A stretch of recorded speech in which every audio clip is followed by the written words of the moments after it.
इसी बीच कुल्लू से एक और बड़ी खबर सामने आई है। आपको बता दें, कुल्लू से ये बड़े अपडेट्स, ये बड़ी जानकारियां सामने आई हैं, जहां पर कुल्लू में बारिश से लोगों को राहत मिली है।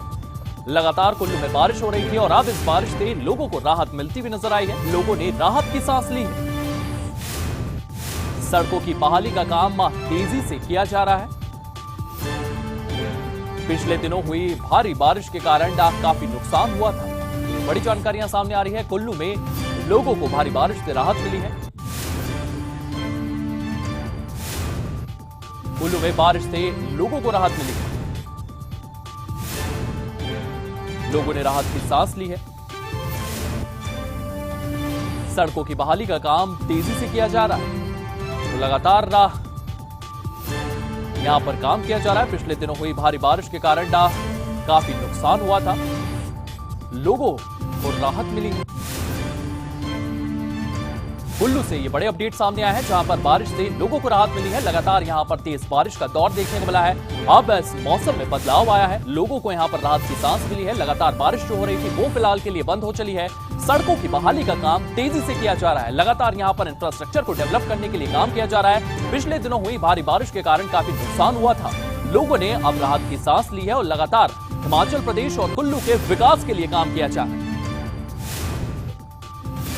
कुल्लू में बारिश से लोगों को राहत मिली है। लगातार यहां पर विकास के लिए काम किया जा रहा है। इंफ्रास्ट्रक्चर को वापस खड़ा किया जा रहा है। बिजली परियोजनाओं को ठीक किया जा रहा है और लगातार जनजीवन को पटरी पर लाने के लिए सरकार और केंद्र सरकार की ओर से काम किया जा रहा है। राज्य सरकार भी लगातार विकास के कामों में तेजी से काम कर रही है। वहीं अगर बात करें तो केंद्र सरकार भी लगातार इसको लेकर के फंड दे रही है। पीएम मोदी का दौरा भी देखने को मिला है। उसके बाद पीएम मोदी की ओर से भी फंड दिया गया है और लगातार हिमाचल के विकास के लिए, कुल्लू के विकास के लिए काम किया जा रहा है। ये बड़ी जानकारी आपको देते हैं। कुल्लू में बारिश से लोगों को राहत मिली है। इसी के साथ विकास की तमाम परियोजनाएं जो हैं वो भी आगे बढ़ाई जा रही है। इंफ्रास्ट्रक्चर को वापस से खड़ा किया जा रहा है। लोगों का जीवन वापस पटरी पर लाने के लिए सरकार की ओर से काम किया जा रहा है।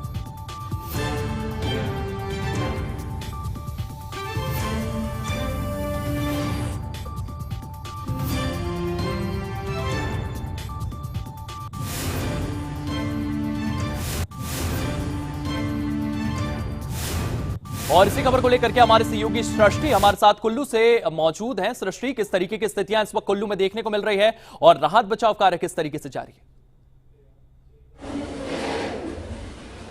बिल्कुल आयुष, क्योंकि जिस तरीके से अभी बीते दिनों में बारिश कुल्लू में देखी गई थी तो कहीं ना कहीं लोगों का जनजीवन अस्त व्यस्त हो गया था। कई जगहों पर सड़कें बाधित हो और ऐसे में बहाली का कार्य, मौसम साफ होने के साथ साथ जो है बहाली का कार्य तेज हो चुका है।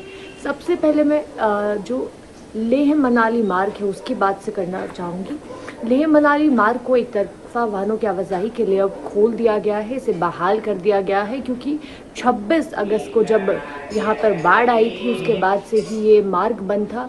हालांकि कल समाहन के पास से इसे बहाल कर दिया गया था, जिसके बाद एक तरफा वाहनों की, छोटे वाहनों की आवाजाही यहाँ पर शुरू कर दी गई थी। लेकिन शाम होने तक यहाँ पर बांग से ट्रकों की आवाजाही को भी कुल्लू की ओर शुरू कर दिया गया है, जिससे कि बागवानों को भी राहत मिली है। क्योंकि कहीं ना कहीं सड़कें बंद होने की वजह से यहाँ पर बागवानों की सब्जियाँ और जो सेब है वो सड़कों पर ही फंसे हुए थे। ऐसे में अब सड़क मार्ग बहाल होने के बाद लोगों को राहत मिली है, क्योंकि सामरिक दृष्टि से भी ये जो सड़क मार्ग है बेहद महत्वपूर्ण है।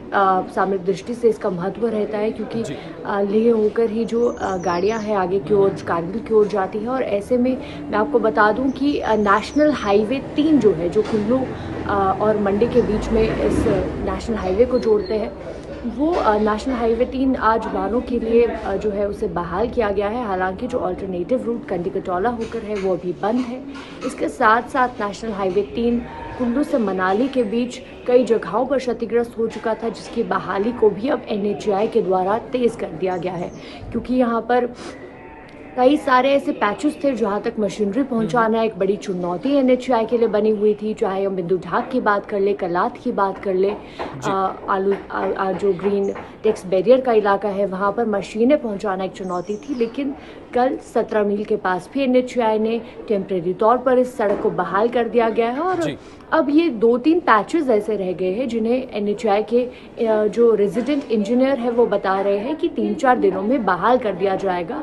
इसका मतलब है कि जो नेशनल हाईवे 3 है वो पूरे तरीके से एक तरफा वाहनों के लिए जो है यहाँ पर बहाल कर दिया जाएगा, जिससे एक समस्या जो अभी सबसे ज़्यादा बागवानों और किसानों को आ रही है उससे यहाँ पर लोगों को छुटकारा मिलेगा। और कहीं ना कहीं क्योंकि लिंक रोड्स की बहाली का काम जो PWD के द्वारा भी किया जा रहा है और कई ऑल्टरनेटिव रूट्स जिनमें NHAI, चाहे पतकुल की बात कर ली जाए, उस सड़क को बहाल करने के लिए NHAI के द्वारा अपनी मशीनरी PWD डिपार्टमेंट को भी दी गई है और ऐसे में अब यही उम्मीद की जा रही है कि जल्द से जल्द ये जो सड़कें हैं ये बहाल होंगी, क्योंकि सृष्टि, क्योंकि प्रधानमंत्री मोदी का भी कल दौरा देखने को मिला है और उनकी ओर से 1500 करोड़ रुपए की सहायता राशि भी यहां पर दी गई है, तो कहीं ना कहीं इस काम में और तेजी देखने की भी उम्मीद जताई जा रही है।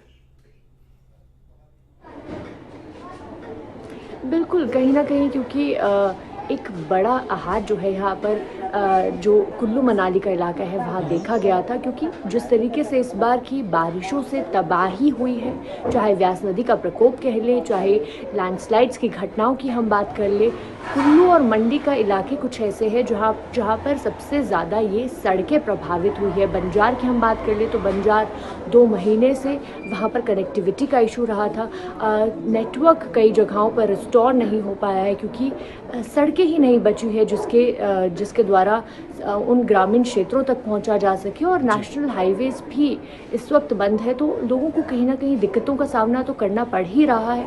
अब राहत पैकेज मिलने के बाद कहीं ना कहीं ये अनुमान लगाया जा रहा है, ये उम्मीद जताई जा रही है कि जो कार्य है वो तीव्रता से होंगे और लोगों को राहत मिलेगी, क्योंकि अभी भी ऐसे कई सारे इलाके हैं जहाँ पर बारिश की वजह से तबाही हुई है, लेकिन वहाँ के ग्रामीण जो है वो प्रशासन को कांटेक्ट नहीं कर पा रहे क्योंकि नेटवर्क का इशू है, रास्तों का इशू है और ऐसे में एक लंबा दौर कहीं ना कहीं इस पूरी बहाली के कार्य में यहाँ पर लगता हुआ दिख रहा है। लेकिन उम्मीद जताई जा रही है कि जल्द ही जो हालात हैं वो मौसम टिकने के बाद सामान्य होंगे। सृष्टि, क्योंकि पर्यटक जो है वो हिमाचल की रीढ़ माना जाता है, कुल्लू और मंडी में भी लगातार पर्यटक जो है वो आते रहते हैं, इसको बहाल करने के लिए, पर्यटकों को वापस वहां पर लाने के लिए क्या कुछ प्रयास सरकार की ओर से देखने को मिल रहा है? बिल्कुल आयुष, मैं आपको बता दूं कि कुल्लू की अगर मैं बात करूं, कुल्लू या हिमाचल की बात करूं, 2 ही चीज़ों पर यहाँ पर जो है लोगों की आर्थिकी टिकी हुई है। एक है पर्यटन व्यवसाय और दूसरा है सेब बागवानी। तो कहीं ना कहीं क्योंकि इस वक्त जो सेब का सीज़न चल रहा है वो भी सड़कें बाधित होने की वजह से प्रभावित है और पर्यटक क्योंकि NH3 जो कि मंडी और कुल्लू को जोड़ता है वो बार बार पंडोह के पास जो है वो बाधित हो जा रहा था, जिसकी वजह से यहाँ तक पहुँचना एक बड़ी चुनौती बनी हुई थी। जो एसेंशियल गुड्स है उनके ट्रक्स को कुल्लू तक पहुँचाना एक चुनौती बनी हुई थी। तो आप देख सकते हैं कि 1 महीने का ये जो पूरा दौर था, जब बारिशें तेज़ थी तो कितनी सारी चुनौतियों से कुल्लू का जो व्यवसाय है वो जूझा है, कुल्लू के लोग जूझे हैं और ऐसे में कहीं ना कहीं अब मौसम बहाल होने के बाद लोगों में भी उम्मीद जगी हुई है कि जो बहाली के कार्य है वो तेज़ होंगे। सबसे पहले जिस तरह से आपने मुझे प्रश्न किया है कि प्रशासन क्या कर रहा है, अभी पानी और बिजली कई जगहों पर बाधित है, बार बार उन लाइंस को जो है बहाल किया जा रहा है, विभागों के द्वारा जाके बहाल किया जा रहा है, लेकिन बारिश होने के बाद फिर से वो बाधित हो रही थी। तो आप जानिए कि किस तरह से एक चुनौती बनी हुई थी कि बार बार उसी जगह पर पहले बहाली की जा रही है, फिर वो बाधित हो जा रहा है। तो एक चुनौती यहाँ पर जो कर्मचारी है, जो कर्मी है, जो ग्राउंड्स पर काम कर रहे हैं उनके लिए भी बनी हुई है। लगातार चुनौतियां जो है वो बनी हुई है, लेकिन केंद्र सरकार और राज्य सरकार की ओर से लगातार प्रयास किए जा रहे हैं। तमाम जानकारी के लिए आपका बहुत बहुत धन्यवाद।